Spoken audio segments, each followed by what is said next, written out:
अंतरंग साधन को धर्म बोलते हैं। बाहर की खोज को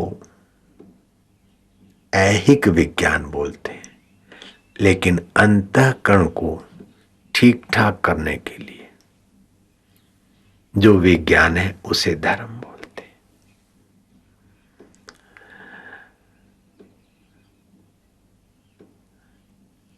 तो अंतःकरण का कोई रूप नहीं, कोई रंग नहीं, कोई वजन नहीं, कोई आकृति नहीं, फिर भी वह अंतःकरण है, ऐसा सभी को मानना पड़ता है।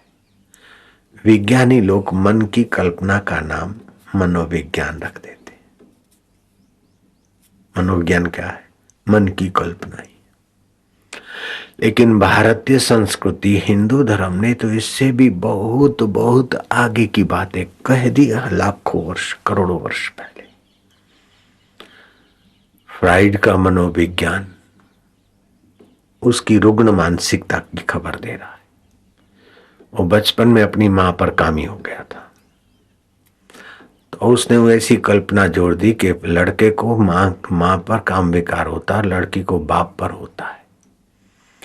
लेकिन बाप पर काम भोगने की संभावना न होने से मां के साथ लड़की की नहीं बनती, यही कारण है।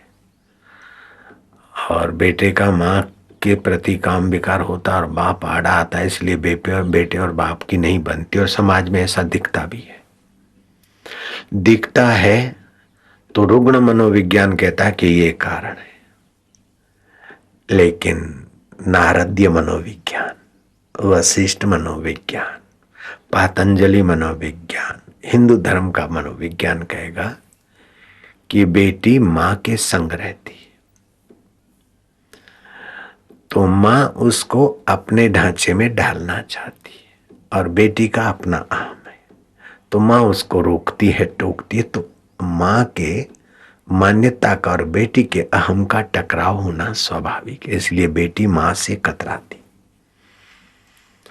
हाँ, जिसकी बेटी चालाक और मां बुद्धू है, उन मां बेटी की बन जाएगी।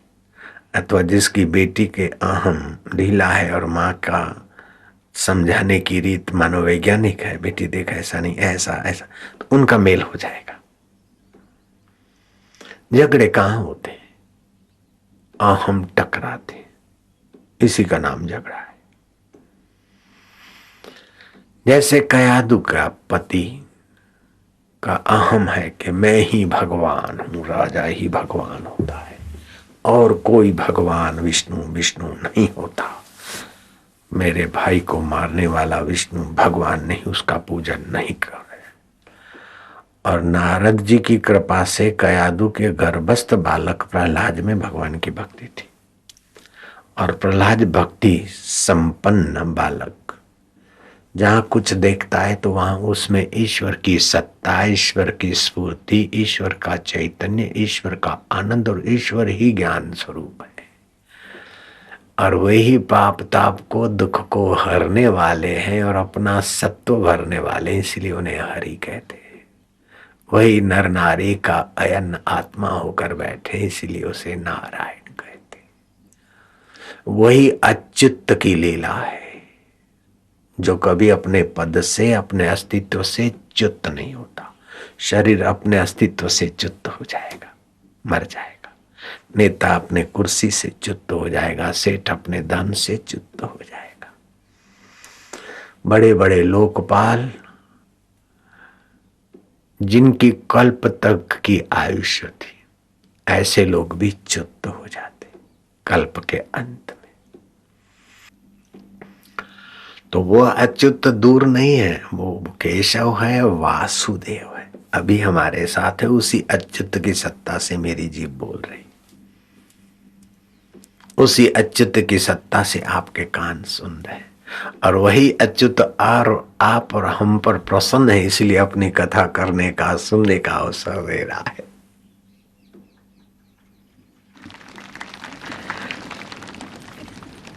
हे परमेश्वरा, हे अच्युत, ये अंतःकरण और शरीर तो एक प्रकार की वीणा है, साधन है। उन साधनों से तू अपनी लीला करके अपने शरण लाए। बाकी तेरी माया तो अपनी शरण खींचती है। और तेरे वचन है, देवी हेशा गुणमयी मम मारा दुरतया। ये मुझ अच्युत देव की माया है। माया, मां माना जो हो नहीं और दिखे बिल्कुल ठोस। हो नहीं और दिखे ठोस। जैसे स्वप्न में कुछ नहीं होता और बड़ा ठोस दिखता है कि बाघ खा रहा है, शादी हो रही है, बाराती भोजन कर रहे हैं, झगड़ा हो गया, मेरे को लोग मार रहे और लोग चीखते हैं और सपने में उठ के खड़े हो जाते। सपना तो टूट जाता है लेकिन पसीना और डर की धड़कनें बाद में भी रहती है। ये सपने की माया है, ऐसे ये जागृत की माया। स्वप्न ये जीव के संकल्प की माया है और जागृत ये ब्रह्मा के संकल्प की।